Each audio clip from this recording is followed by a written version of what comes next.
After a light wind 44 Cup Nanny Cay concluded the 2024 season, it was with great anticipation that the 44 Cup teams awaited 2025's opening event in the British Virgin Islands, for which stiff trade winds have been forecast for some days. Unfortunately on this, the opening day of the event and the start of the 2025 44 Cup season, the easterly trade winds proved too much. With 25 knots considered the maximum in which the nimble RC44-1 designs can race, the wind strength hovered around 25 to 26 knots for the entire time the race committee boat was on station out in the St. Francis Drake Channel. Day one here in the BVI. Unfortunately, the trade winds are too strong today. We've had a steady 25 to 30 knots on the committee boat and quite big seas, so the race has been cancelled for the day. Yesterday in the practice race we were on the edge, probably in 24-25 knots of breeze. Today's just that bit more, and so no racing, but hopefully we get going tomorrow. I think Maria just decided to cancel essentially because they're seeing 40 knots on the course, so that's really impossible. Yesterday we had 25 at some points in time, and that was probably the upper limit. So I think it's natural and normal that we cancel at this point. It's disappointing, but I'm sure we're going to have 3 very good days of racing over the course of the next 3 days.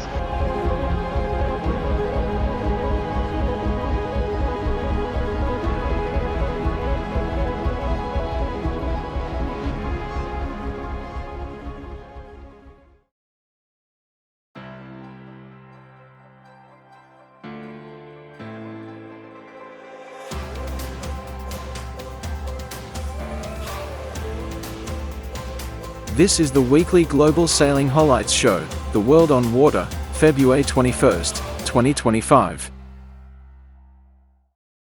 To help us, please subscribe, like and check the notifications bell. This 21st Royal Langkawi International Regatta, RLIR, saw the wind gods cooperating generously from calm conditions with 5 to 15 knots on the opening day to gusts reaching 25 knots on the dramatic, around the island course. The regatta kept sailors on their toes. With 35 boats representing 9 countries and over 270 participants, every moment of this event was a testament to dedication and skill.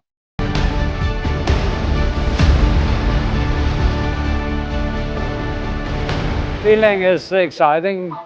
I love this regatta. Finally hold this trophy in our hands right now. This has always been our dream, right? To be part of the regatta.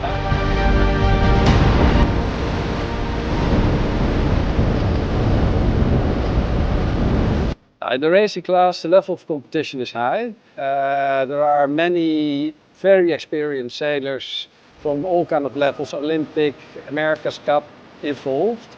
So it isn't an easy job to win.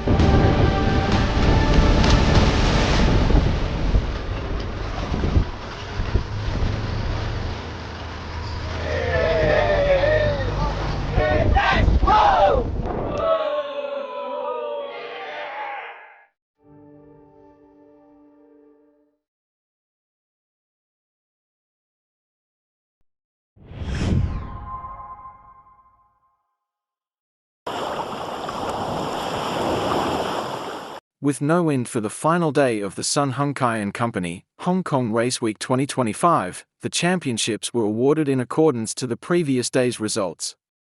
After 3 days of racing, Hong Kong, China Olympian Nicholas Halliday ended up 5 points ahead of Peter Jessup in the ILCA 7. In the star-studded ILCA 6 class after 9 races, fellow Hong Kong, China Olympian Stephanie Norton won the division 5 points ahead of her teammate Nancy Highfield. I'm excited for this program though. It seems like a great event and the wind seems to be pretty good, so hopefully I have fun. It's always one of the best events of the year, so very, very excited going into the first race day.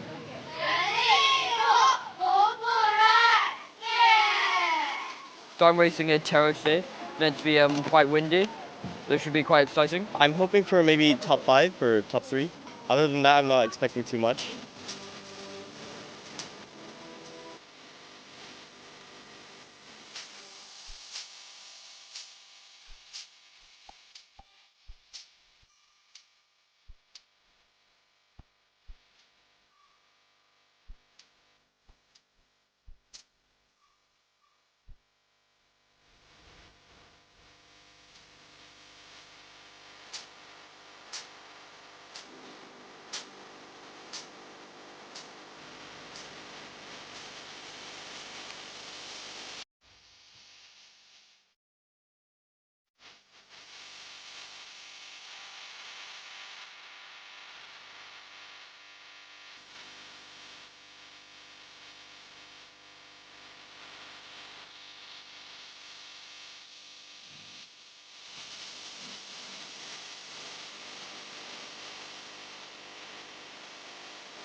On Sunday, October 26th, the Ultim, the Ocean 50, the Yamoka, and the Class 40 divisions will start their Transat Café La or Le Havre Normandy at 15 minutes intervals. The 4 consecutive starts will ensure the excitement and drama is prolonged and the spotlight falls equally on each class. The competing duos, pairs of co-skippers, will be setting off on the Route du Café, each following different courses which should see the 4 winning pairs arrive in Martinique at the same time, and so enjoy the same focus and excitement.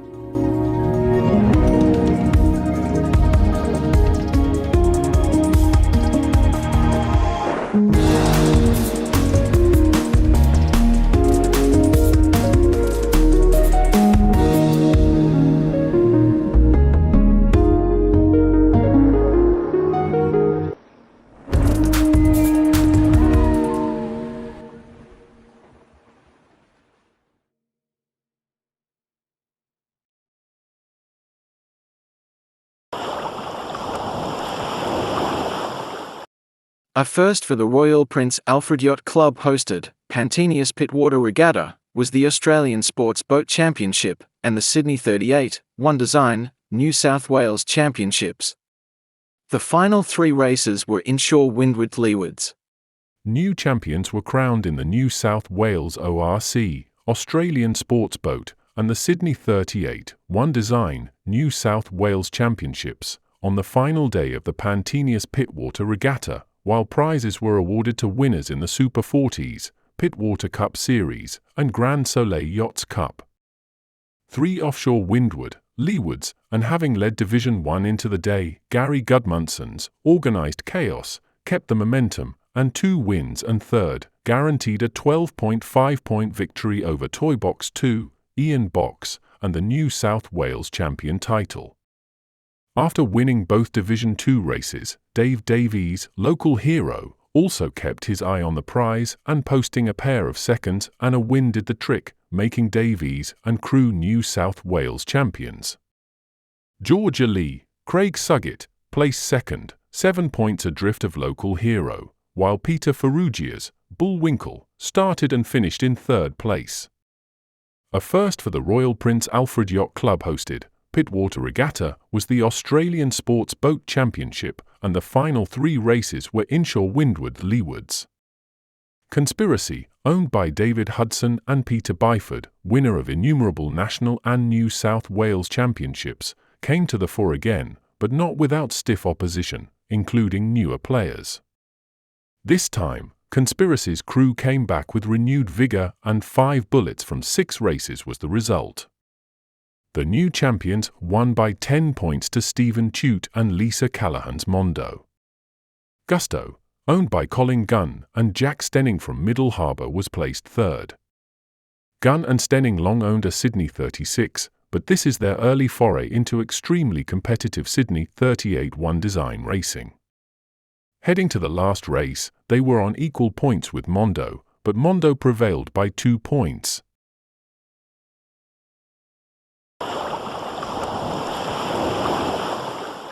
The exciting Grand Slam of the Hellenic Nautical Club returned for its 2nd phase, which took place on February the 15th and 16th, 2025.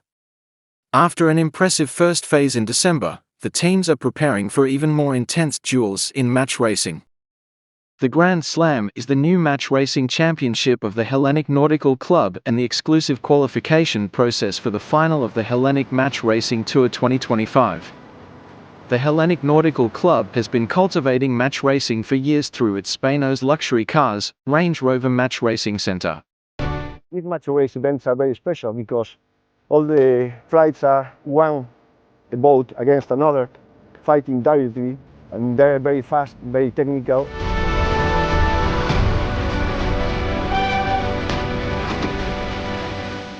I think the level is excellent, and we know it will be very tough for us, but we are ready and really looking forward to join the team members and have a great experience here in Piraeus.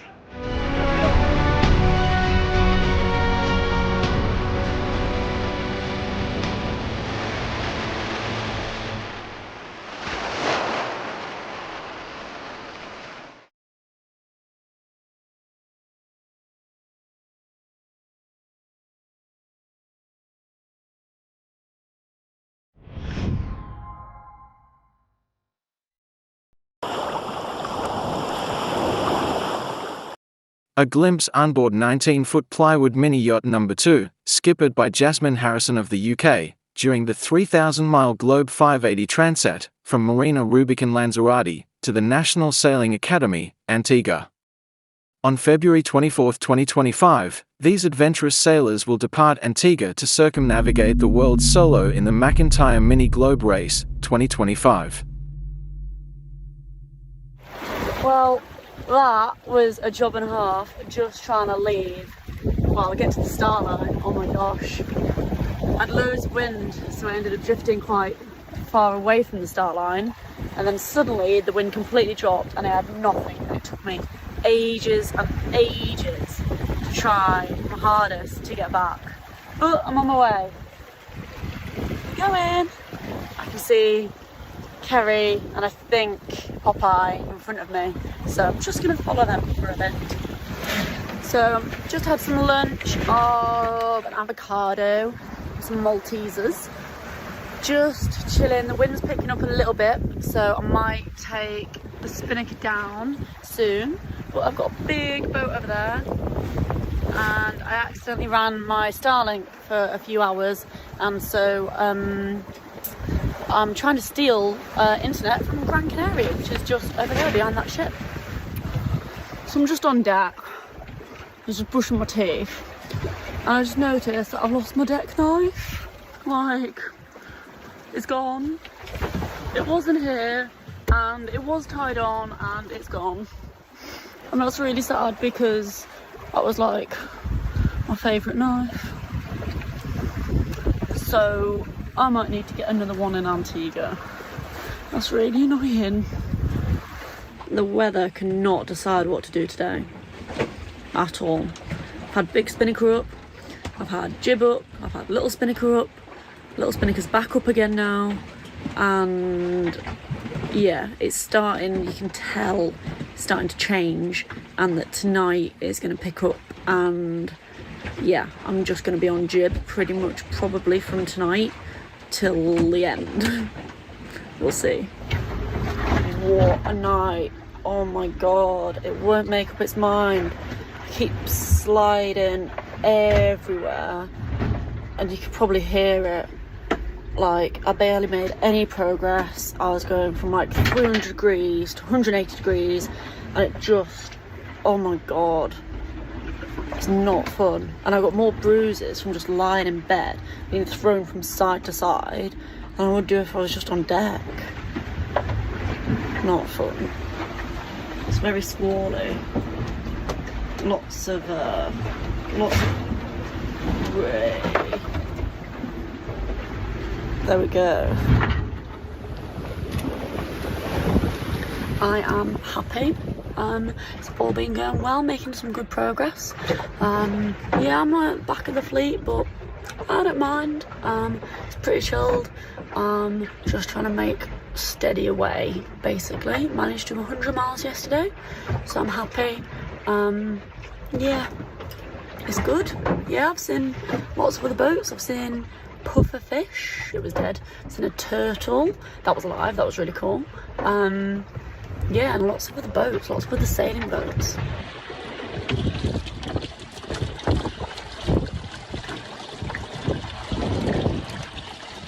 I am clean.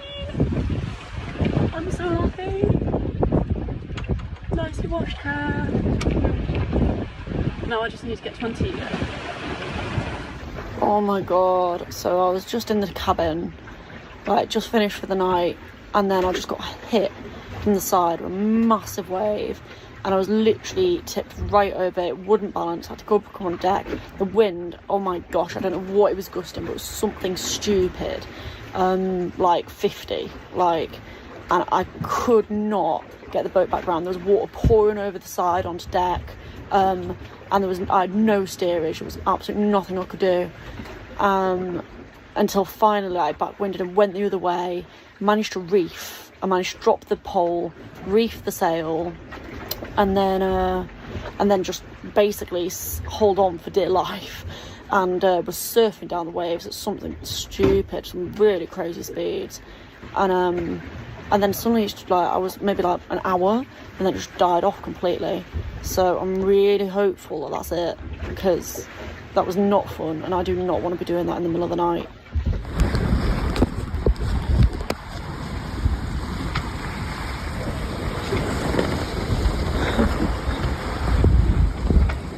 This celestial nav is a nightmare. Honestly, I've got so much paperwork, so many books. What a mind boggle. It's a good day. Got my big spinnaker up, and I've got a big tub of noodles.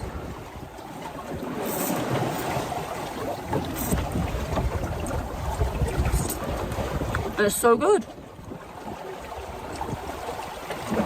We're making progress.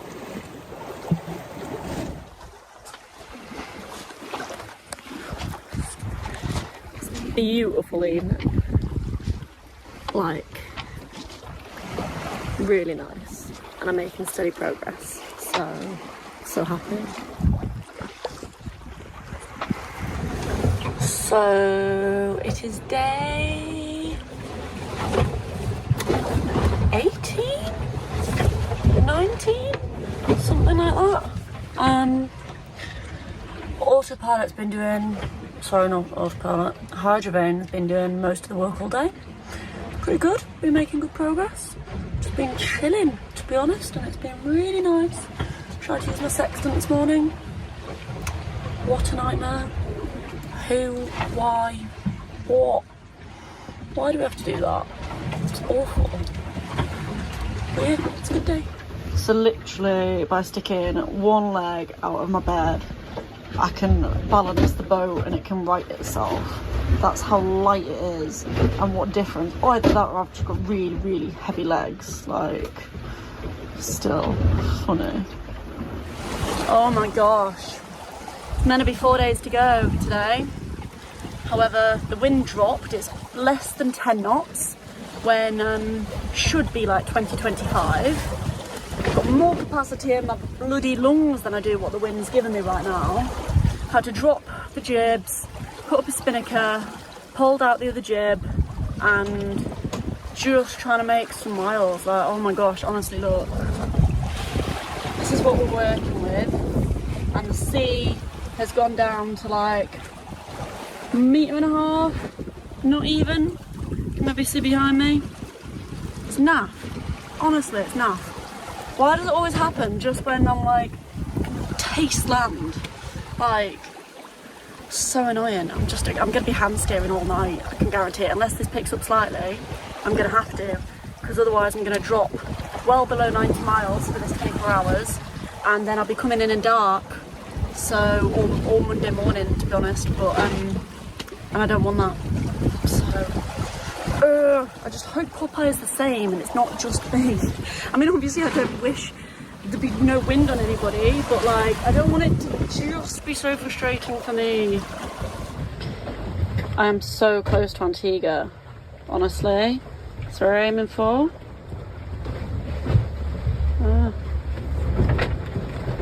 And we are 283 miles away. So close. I have dolphins, but they're really difficult to spot because it's so choppy. Oh, amazing.